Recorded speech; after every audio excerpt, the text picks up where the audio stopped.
God puts us in nations, in places, not by mistake, but to do a job. What if we opened our eyes to the needs of our colleagues, of our leaders, of our subordinates, and we were a priest on their behalf? Welcome to the Repurposing Business Podcast. My name is Brett Johnson. And I'm Lynn Johnson. And we're going to be talking about how to get our business into God's business world. So thank you for joining us this week and every week on the Repurposing Business Podcast. Welcome to the Repurposing Business Podcast. I'm here with my good friend Pete Flynn. Pete, welcome. Thank you. It's lovely to be here. It's great to have you. And Peter, where are you today? I am in a little village called Beaconsfield, which is about a 25-minute train ride from London. Fantastic. And you're not originally from the UK, however. No, I am from Cape Town, which is still, I maintain, the most beautiful city in the world. Although I think Beaconsfield's a close second. A close second. Well, that's great. Yeah, and Pete, we met you back in 2004, although I know Lynn has known your family for longer, but 2004, and you came through at that stage. You had a business in Cape Town. You came through a repurposing business consultation, or a venture, as we called it back then. And you were running a business called White Wall Web. Yes, that's right. Yeah. And what was White Wall Web up to? So it was a software development consultancy. Yeah. And we would basically build software for customers who would come to us and have a specific requirement. In 2000, we started the company in 2003, and we claimed that all software would ultimately be web-based. That's what we believed. Yeah. Which was quite controversial at the time. I think now it's less controversial. Yeah. And in South Africa, you have really, really high skills and excellent language, and also in the same time zone as Europe. But the cost of salaries and the cost of living is a lot lower. So you can get a bit of price arbitrage where you can provide a really good product to people in the Northern Hemisphere and do it out of South Africa. Yeah. So we were doing that, and we had about 30 software developers working for us, and we were doing projects in Australia, the UK, and the United States, as well as South Africa as well. Yeah. And Pete, what sort of impact did going through, I know it's almost 20 years ago, but going through the repurposing business consultation have in terms of the way you operate, if anything? I mean, what did that look like? No, it was very, very key because, I grew up, when I became a believer, I was really into music, and I was a very sort of sincere and zealous believer in my early years. And at that time in church history, if you like, there was a strong implied understanding that you're either in full-time ministry, inverted commas, or you got a job and you worked really hard and you earned a lot of money, and then maybe you volunteered a bit of your time and you gave away some of your money. Yeah. And I wanted to be in full-time ministry, but I didn't really want to work for a church. Yeah. I was trying to figure out how to bridge those two very strongly. They seemed like two different worlds. Yeah. And I just felt like I found out about REAP at exactly the right moment when I was really trying to make sense of that.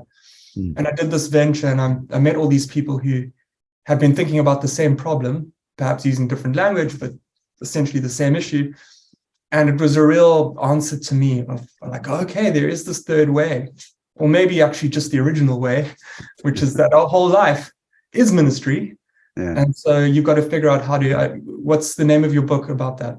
It's called Convergence. Yeah. Convergence. Exactly. That's precisely what it was. It's about how you discover convergence in your life. Yes. And then mixed in there as well, you took I don't even know if it's a temporary stint, because this might be ongoing, as a rock star. Tell us about that. Well, my first business was actually a rock band. I obviously didn't think about it as a business, and I was 14 at the time, and I was really passionate about guitar, and so I met a bunch of guys, and some of them were older, so they could drive, which was super helpful. And we started writing songs and recording them and selling our albums, and we started doing gigs and concerts and so on. And when you do all of that, you learn a lot of business skills without realizing, so we had to do merchandising, we had to balance the books, and we had to pay for our transport. And so, it was basically a big party, but it was also my first business. And then I carried on doing that all the way through university. And then a year after university, full time, I was in a band and we toured and so on. Yeah. My parents got a bit frustrated eventually because it was this expensive hobby. Yeah. And I think they were seeing a failure to launch future. So they gave me a bit of a nudge. And that's when I started White Wall Web ultimately. Yeah. Well, I don't know if you know, but back in the day, we started the band as well. I did, but my motives were completely different. Yeah. So when I was in high school, I played the trumpet and so forth. But when we were in the army, we figured out that if we started a band, we cut a deal with the officers at our army base that we would play for their functions once or twice a year for free, provided they let us get out to go and play at other functions so we could subsidize playing for them. And so we had this band that was really fairly rubbish, but we played at hotels around Cape Town for, I think, 200 rands a gig. That's what we would play for, so that was in 1974. Yeah, that was money back then. Yeah. So that's what we did, like at the Southern Suns Hotel. And, I think every little town in South Africa has a Royal Hotel. We would end up playing at those kind of places, Yeah. It's like over here, every town's got a white horse and a red lion. It's just a thing. Okay. Yeah. Fantastic. Well, yeah, so that was my stint in a band, actually, but it was really just an excuse to get out of the army. I wasn't a proper musician like you. Oh. Don't be so sure. I'm not sure I'm a proper musician. Yeah, but you're a proper entrepreneur. Now, I remember shortly after you'd been through the repurposing business consultation, you were nominated to be one of the entrepreneurs of the year in South Africa and Africa, as I recall. Yeah, there were two different awards. One was the Technology Top 100 in South Africa, and that wasn't a personal award. It was our company that was awarded top 10, I think. Yeah. And then also the Africa Small and Medium Business Awards. I'm thinking this must have been 2005 or 2006. Yeah, I came second in that, which was a great accolade. Yeah, fantastic. Great. So fast forward, you sold White Wall Web, and you said it still continues today. And then you got into some other businesses. Tell us about your entrepreneurial journey a bit. Yeah, so White Wall Web, now it exists as a company called Ants Never Sleep. And that was part of there were a group of us who were all entrepreneurs together. The other guys' names were Rob Gilmore, Mark Slingsby, and Adrian. And we created the RAMP group, which stood for Rob, Adrian, Mark, Peter. Yeah. And it wasn't really a group as such. I mean, we were young entrepreneurs, but what we did is we all co-located and we put in a budget that we all put into a pot. And so instead of having multiple accountants and marketing guys and so on, we had a centralized company that ran the accounts and the marketing and sales for each business, which is a really good model. Yeah. And out of that, we put aside an extra amount of money, which we put into a nonprofit called the RAMP Foundation.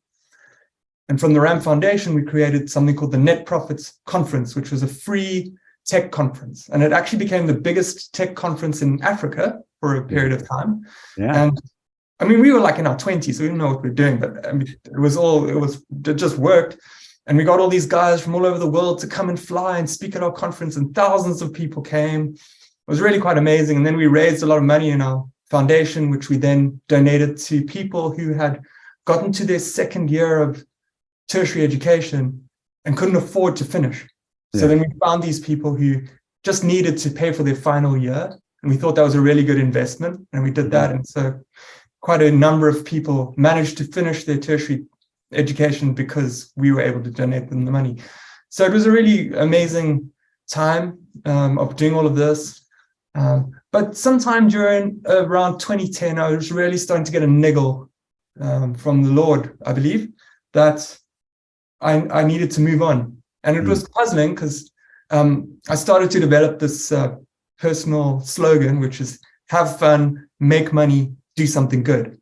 And I was like, man, I feel like we're having fun. We're starting to make some money, but the do something good part, I mean, we were doing nothing wrong. It was a good business. It was creating employment and all of that, but it didn't tick that block for me in the way that I felt God was calling me to do. I felt like my calling was different. So I kind of just, eventually my wife, Cam, said, Peter, I think you need to move because you're going to be unhappy unless you do. And I was like, oh, it's a big family risk. We don't have lots of money. We've got children. We've got rents. Blah. She said, no, you must do it. So I was like, okay. So I gave myself 3 months. I told my partners. They bought me out of my shares, but not for a life-changing amount of money, and it gave me a little runway. And then we basically, I handed over to someone, and about 2 of the 3 months in, I felt like now I could stop thinking about what I was going to do next. So I had like 1 month to get an answer. And through an amazing set of circumstances, which I wouldn't be able to explain all now, it all came together with deciding to purchase another company with some other shareholders, which ended up being what I've been doing now for the last 11 years, which is now called Libryo. Yeah. So it's pretty amazing, the principle there, Pete, of being willing to make a move before you know what it's going to look like, just based on obedience to almost a vague prompting from God, but a sense that there's something else. And I love the fact that Cam supported you in that, but it's an interesting principle that sometimes you have to make the move before you know where you're going to go. Absolutely. And these things are always family decisions. It's really important to consult your wife because the consequences are family consequences. Right. Yeah. I remember when we were looking at starting the Institute, God had spoken to me about it. And my first thought was, well, I'll start it within Computer Sciences Corporation. It's a huge company. And they agreed. I was putting the plans together. And then we went to do some consulting for a university out in Hawaii. And on the way back, and Lynn sat in on those sessions. So she saw what I was doing. And on the way back on the plane, she said, you have to do this on your own. You have to leave. And so leave the salary, leave the job, all of that stuff. But I'm glad it was her prompting for that, because, it was the right thing. But if I'd just done it on my own. And then the flip side was when Lynn decided to retire from Creative Memories after 21 years. That was her decision. I wasn't going to make that decision, So yeah, it's an interesting thing. Yeah, so amazing. So Kamesh encouraged you. Yeah. You had about a month to think about it. And it's quite strange, though, for an entrepreneur to buy an existing, pretty established company, or was that an interesting decision? It was. I mean, it was an environmental legal consulting business. So I didn't know anything about the environment or legal or consulting. So that was interesting. But it was a school friend of mine called Garth Watson. And actually what had happened at that net profit conference I mentioned earlier, at the second one, the first one that really started to get traction, I spoke. It was 2008. And I spoke on software as a service, and which was a new thing then. And, Salesforce had just sort of started and was really gaining momentum. And their whole slogan was no software. And it spoke back to, the white web idea of all software will ultimately be web-based. And so I was really into this idea. And Garth came to me after the talk and he said to me, Pete, what can we do with software as a service and law? And I said, man, I don't know, but there must be something. Let's just keep talking about it. Anyway, fast forward 3 years. While I was exiting my previous company, Garth had come to me and said, look, I've been invited to buy this environmental legal consulting business. He's a lawyer and with an environmental degree. So he knows a lot about environmental law. And he said, but it's got a tech component and I'd love you to just look at it and see if you think it's a smart business to buy. So I looked at it. And in that process, I was like, man, guys, this is pretty exciting. I'd love to be part of it with you if you do buy it. And that was the firm of attorneys was called Gunston's Attorneys. They're now called Gunston, Strandvik, and they've got a third partner now. I'll get the name later. Anyway, they are all believers as well. So they had a sense that they should buy this business. I had a look and thought it was exciting. And they said to me, well, Pete, we'd love you to run the business if you get involved. So I said, great. So that's what I did. And so I brought the tech angle to this thing. Yeah. And we, now fast forward to 22, a lot of what's important and happening in the world of tech right now is the digitization of professional services. Right. We didn't know that that's what we were doing then, but that's what we were doing. We were taking professional services, which are complicated. I mean, you've got people who are very, very smart, who take things through a workflow from A to Z with many, many steps in the middle. It's really hard to just make that magically happen with software. You kind of have to figure out how to create the workflow, how to use AI at the right moments, when the humans need to be used, but how do you, tap their expertise in the right moment, blah, blah, blah. But effectively, that's what we did. And so, it was very tough going for the first 5 years or so. But I think we cracked the nut in the early years of the data model and how it was all going to work. And then it really just became a game of how do we fund this? Yeah. Because it's super expensive to build. But once you've got it, then you've got this incredibly big moat that almost, it's a bit like Google Maps. Like, who is ever going to build Google Maps again? What's the point? It's just too much a capital investment for a thing that already exists. Yeah. Kind of what we ended up doing. Yeah. And so, Pete, you're mapping legal requirements, legislation, rules, regulations around the world that have to do with the environment. And nation by nation, country by country, you're getting those into a Libryo. And then companies can access that on a pay-by-the-drink software as a service kind of basis, roughly. Is that right? Precisely right, yeah. And I guess the extra layer that we bring to it is that what they buy from us is just the law for them. Yeah. So we're able to do what's called applicability. They tell us about themselves in plain English. They don't have to know anything about law. And based on what they tell us, we say, okay, well, this is the law for you in that physical location for your activities on site. Yeah. Yeah. And so that's kind of helpful if you're a small business with a single site, somewhere in the world.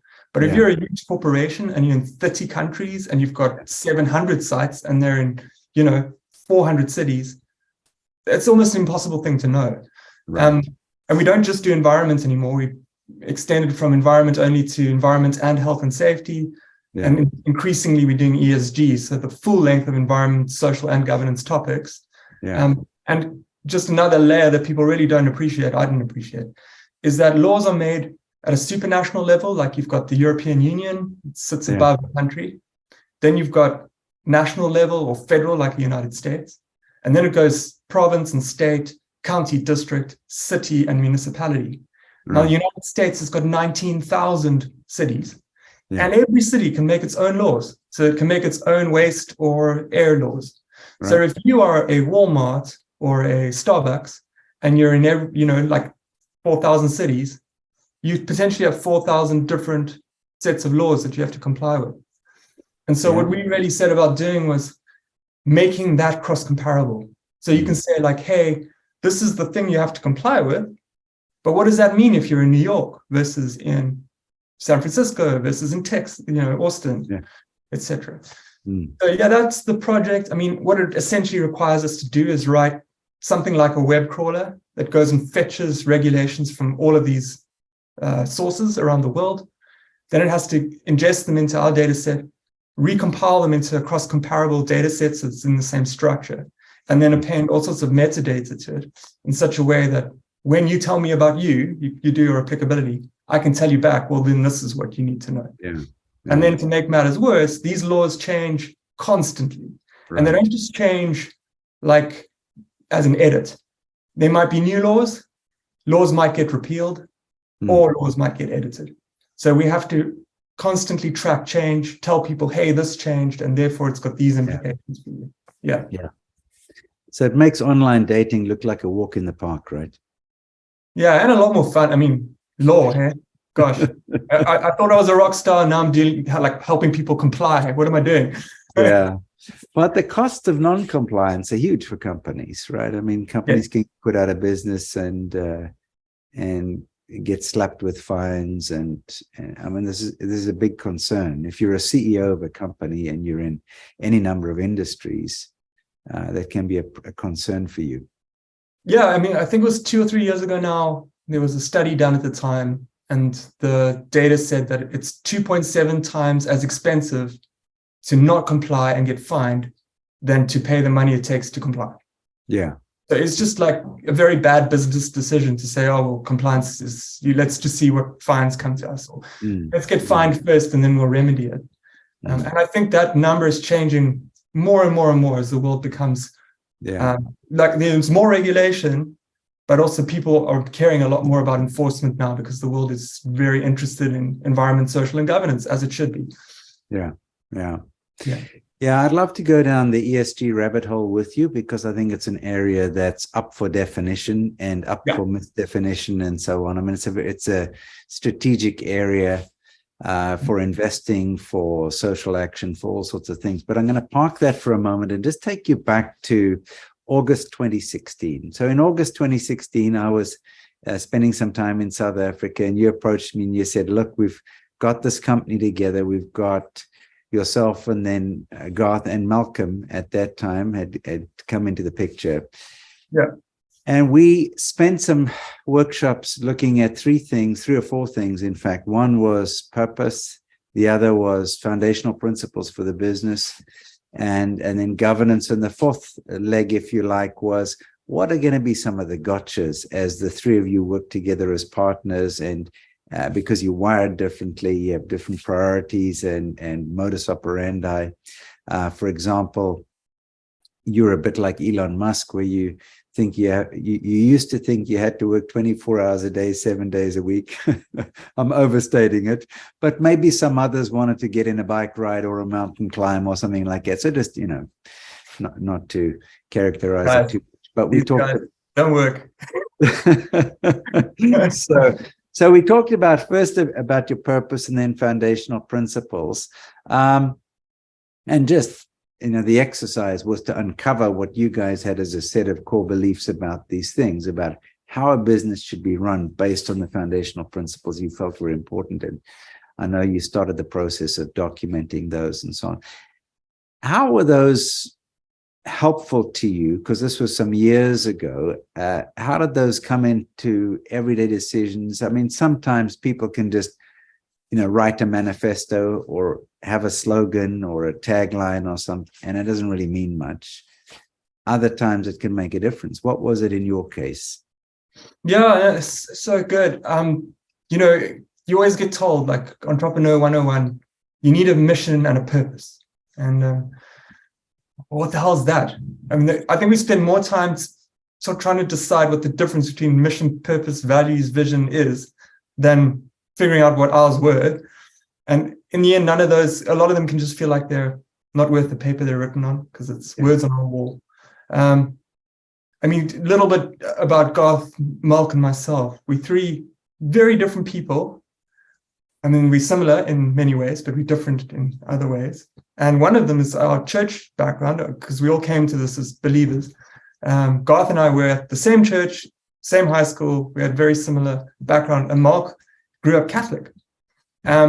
So we had to figure out, and again, like 20, 30 years ago, you grew up in the Protestant church and you were suspicious of Catholics. You didn't know that they were real Christians even, And, as I've gotten older, I've realized those are the wrong terms to even think around. But anyway, that's probably for another time. So the three of us are quite different, but we found ourselves to be very much on the same page, probably equally yoked is a good way to explain it. And we felt that now we knew we were about to raise capital at that time, August 2016 that you mentioned. We knew we needed help to create what we were thinking of at the time as some sort of constitution that cannot change when new shareholders come in and they want to start changing the essential, the Libryo-ness. So we were like, how do we think about this? I said, guys, we got to speak to Brett. So we got a hold of you, and you gave us a day of your time, which was fantastic. And I think probably it was an intensive day together in about a week of back and forth and email, and we nailed it. And we came up with these 10 foundational principles. Yeah. And to me, they've been much more long-lasting and helpful than vision, mission, purpose. Although we did eventually come up with a purpose statement, which has also been great, but that came a lot later, and it was really just naming what we already knew. We just had to find words for it.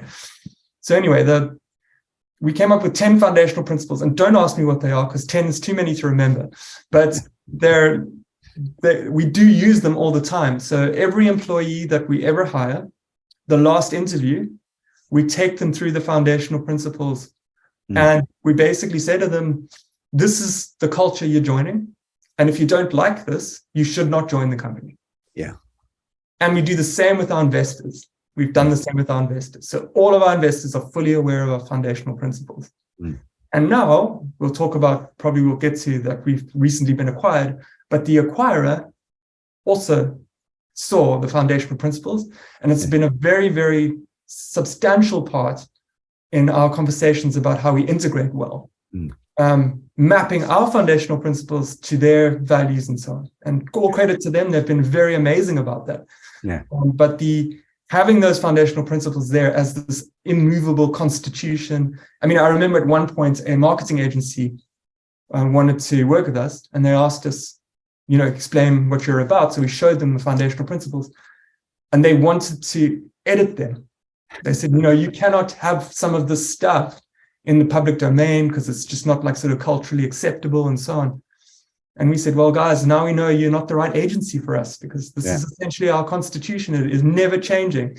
Yeah. So yes, it's been one of the most important things about Libryo. When we do our annual conference, I always wear a T-shirt with a hand drawn on like Koki pen or a marker on my T-shirt, and it says, "Culture eats strategy." Yeah. And this way of like kind of framing your culture is so important, because with every new hire, your culture is going to shift a little bit, but you want something that holds it together and says what we are about as a collective. I think this is why I'm a little bit allergic to the culture eat strategy for breakfast sometimes, but I think strategy is important, but I think foundational principles are more important because they are foundational, and foundations are foundations. And I think, this is what Lynn and I discovered after we'd started the Institute, that we had a bunch of people who were working for us. We shared the same faith, but had a completely different view about foundationally, how does a business operate from a framework of the kingdom of God. And it was a big exercise for us to come up with our own foundational principles. And it was a bit of a lightning rod in that some people just left. And so it's good to have that up front, Pete, and to have that as a guiding light. That's amazing. And so now let's just, since you mentioned it, so you left South Africa, you relocated to the UK because of clients overseas and so forth. And I know you've been working into Europe and North America, other places in the world. Yeah. And I know you've got partners all over the place, and people can go to libryo.com and see that. But along the way, in fact, just last week, you announced that you've been acquired. Tell us about that, and give us the high level on that, and then I'll drill down a bit. Thanks. Yeah, I'll just tell the story from the 2016. So foundational principles. Actually, I think we were on the phone together. We were wrapping up the foundational principles. We got the call that we just raised capital. So we raised our pre-seed round. It was like crazy timing, totally God timing. So we raised an early pre-seed capital round from Seed Camp and Nextlaw Ventures, and they were looking for legal technology startups, and they'd kind of done this global call out, and they interviewed 80 companies, and they chose 2, and it was this little company out of South Africa and another one out of New York. So now we kind of plugged into this ecosystem. Garth was already living in the UK. He'd moved over in 2015 because his wife Lauren was studying at Oxford University, doing a postdoc in human genetics. He moved over there. He was helping us to kind of promote the business in the UK and see if there was a market for it.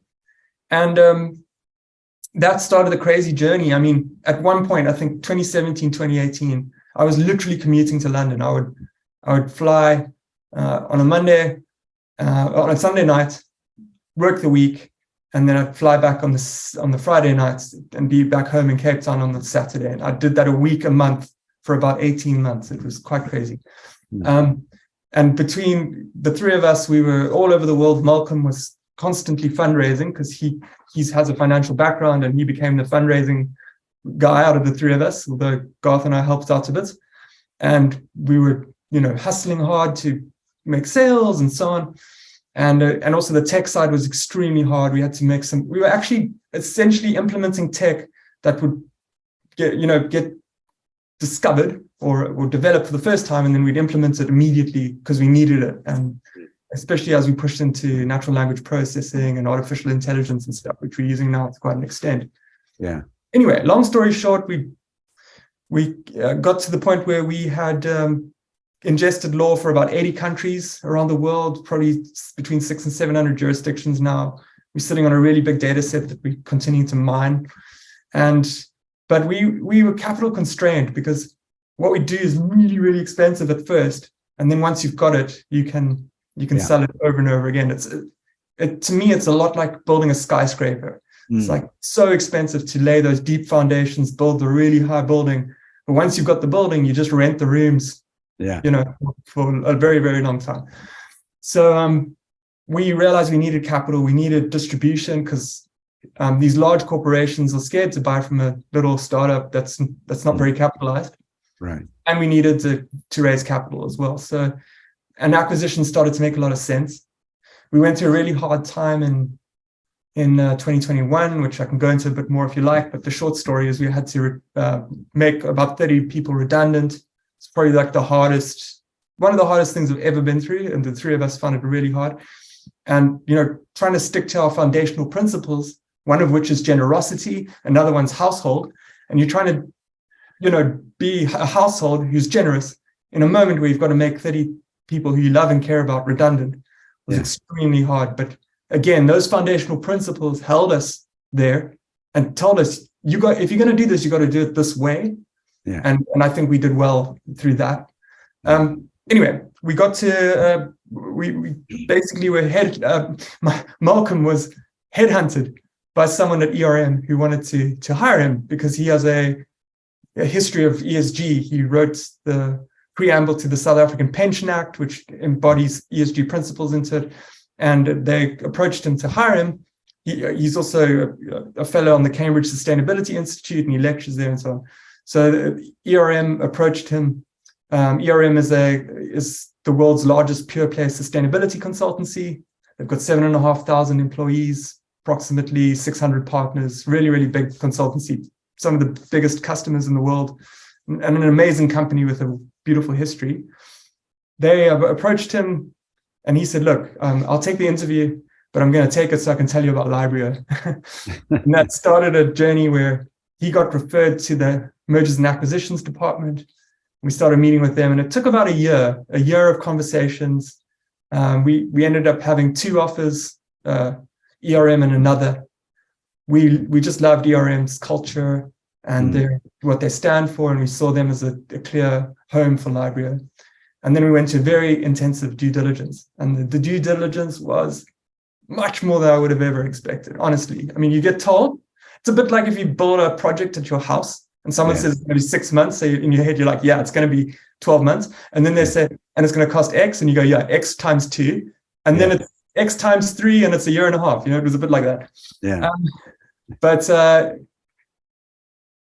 it all kind of came to a head now about 2 weeks ago. And then we closed Friday last week, and we were able to publicly announce it last week, Wednesday. So this conversation is quite well timed in that regard. We're very, very excited about the future. We think it's very exciting. Yeah. Now let's dig in a little bit, because here you are, when you buy a company, you and Garth and Malcolm are able to shape it. You can set your own foundational principles. You've got your own purpose. And by definition, you get purchased by a 7,000 plus entity. And often that's like crossing an elephant and a greyhound. The outcome is normally the greyhound is squashed, and it's tricky. So, but you mentioned that you've taken the foundational principles into the conversation with you. And how's that been received, and how's that working? Yeah, I mean, I think when you are the parent, you are super, super protective. And we think about Libryo as our brand. Libryo is a female. Yeah.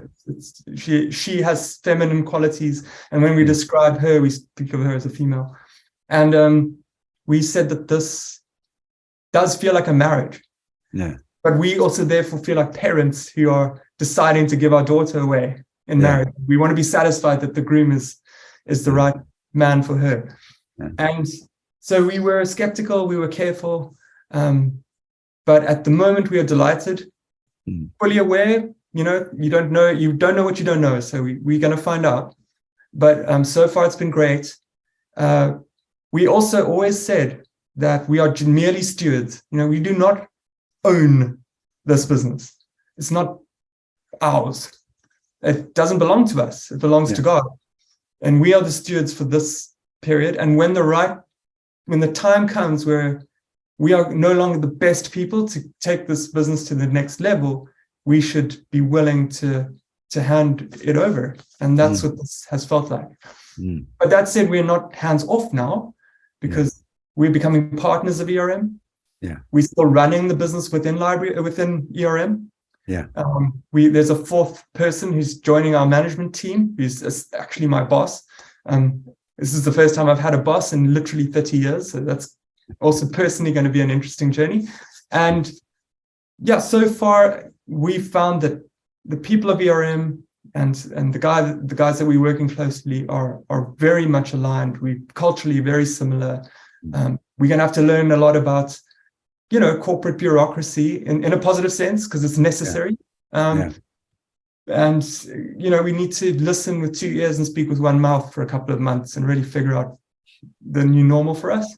But we're not feeling like we've done something here which is going to put the business in difficulty. All the people, all the staff are retained. We're planning to hire more.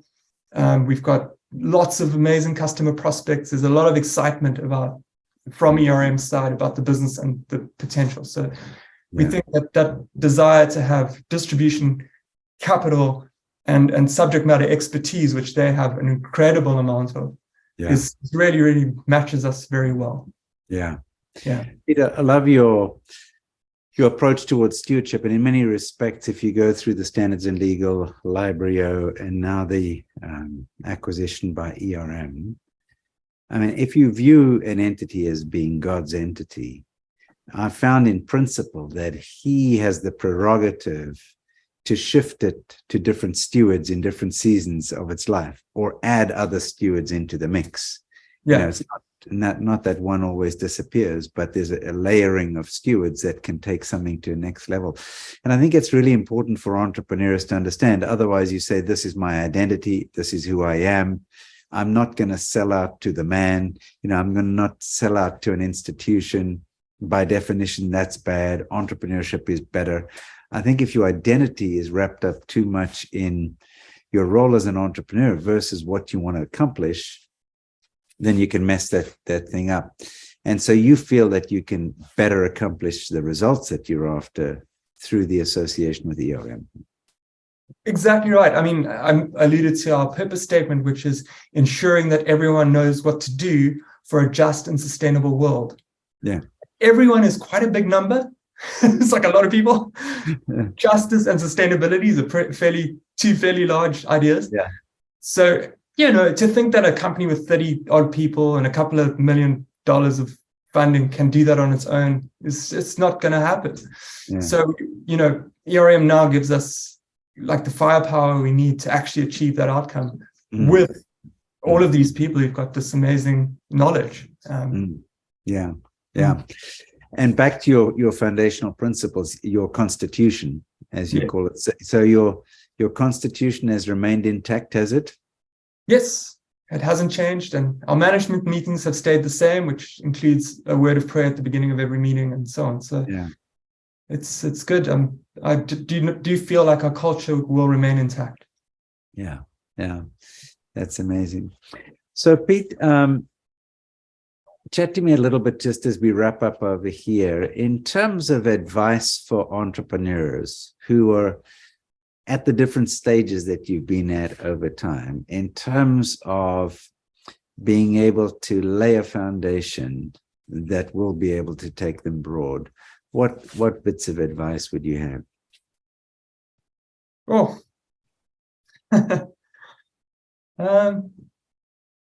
I suppose I'd start with have fun, make money, do something good. Like if you're not having fun, just stop, do something else. Yeah. There's a very interesting thing that I often use when I career counsel people, which is called ikigai. It's this kind of Japanese concept. English translation might be purpose. Yeah. And it's where there's the overlap between what you love, what the world needs, what you can be paid for, and what you're good at. Yeah. Kind of where all those things overlap. That's really, so it's a really interesting thing to think or pray through. What is really my center? Yeah. So if you haven't found that, like stop, go back to where you stepped off the path and join the path again. But make money. If you're in for-profit business, you've got to make money. Money is not it's not the air you breathe, but it's the blood in your veins. It keeps you running, and it's key to sustainability. If you don't have a model that's generating profit, figure out how to get one. And if you've got a 20-year journey to get to that profit, then have a very, very good plan. I mean, I agree with your statement earlier. I think culture's super key, but you do need strategy. Like you can't just say, oh, we culture only. No, you're lost. And then do something good. I could have said do something great, but that's hubris. Yeah. No single person is going to solve everything, not even Elon Musk. And actually this myth of the man with the plan is such garbage. It really gets up my nose, especially in the world of startups, where it's like, I hate it when people say, Peter, look what you've done, or you deserve it, or all this stuff. It's just garbage. It's like, tune that out. Yeah. And figure out what something good looks like. Don't try to be great. Just let's do something good. And on top of good, I mean goodness. Yeah. Because if you're trying to be great, you might find that you're standing on other people to do that. Right. If you're trying to do something good, then maybe you're getting close to what God's called you to do. And that's what we should all be doing. Yeah. I think, and then it's gonna be hard. Like when people say to me, I want to start a business, I'm like, are you really sure you want to? Yeah. Everyone's got the like, hey, we're going to be wildly successful, and you have to believe that. Like you have to believe that if you're going to start a company. Otherwise, also don't. But you also need to know the stats. 20% of all businesses fail in the first 2 years, and then 80% of businesses fail in the first 2 years, and then in the next 5, like another 20, like 80% fail or something crazy. So it's a crazy idea to start a company and think it's going to be successful. But if that's what you're called to do, you must do it. Yeah. So, but then you got to be in for the long haul. You got to be in for an outsized amount of pain. You got to be willing to just sort of really, really just keep going, and never sure that it's going to be a positive outcome until eventually it is. Hopefully that's not discouraging. That should be encouraging. No, it was interesting. I was just reminded this week, I was reading about John the Baptist and how realistic he was about his situation, because his disciples came to him and said, hey, the other guy is taking away your market share. And he had such a realistic view, that a person can only do what God has given them to do. And he said, like, this is awesome. I mean, what the best man wants to hear the bridegroom's voice, and for me, it's to shut up and to listen. And for I must decrease, he must increase. It's just such a realistic view, and that not everything that God calls you into is necessarily going to look like a resounding success. And I think also to hold this definition of success quite flexibly, Yes. Because if you're stuck into one way or another, I've got to have an IPO. You know, I've got to have some sort of exit. I don't even understand how Christians have an exit from their calling. So if their work is their calling and purpose, then even the notions of exit we need to rethink as people of faith who are in business. And Indeed. so it's good to hear that, Pete. Yeah. Well, Pete, thank you so much for joining us and for sharing your story. It's been a delight over the years, what's now about 18 years, seeing what you guys are up to and seeing the amazing progress. And we look forward to what you're going to be doing in the future and the increased sphere of influence that you have, the ability to winsomely persuade those that you're working with, your clients, your partners, new relationship with ERM. So congratulations and thank you so much for sharing your journey. Thank you, Brett, and also to you and Lynn for all of the inputs into me personally and Cam and our family, and also our businesses. It's been amazing. You guys do such great work and we really love you and bless you guys. Yesterday, I had the opportunity to speak with Peter. I'm sure you enjoyed the conversation. And I was reflecting on how you can determine your own foundational principles. Now, we have several ways to do that. One way is to go through the Repurposing Business Training or an executive intensive. Another way is to hire the Institute to actually spend some time with you to dig into your DNA, how you're wired, what your purpose is, and to help you uncover and document those foundational principles. We have done this for groups of leaders at a time, where we did this in Bandung in Indonesia, for example, with people from many companies. And we've also done it for companies one-on-one. So contact me if you'd like to explore how to uncover and document your foundational principles. It will make a huge difference to the future of your business.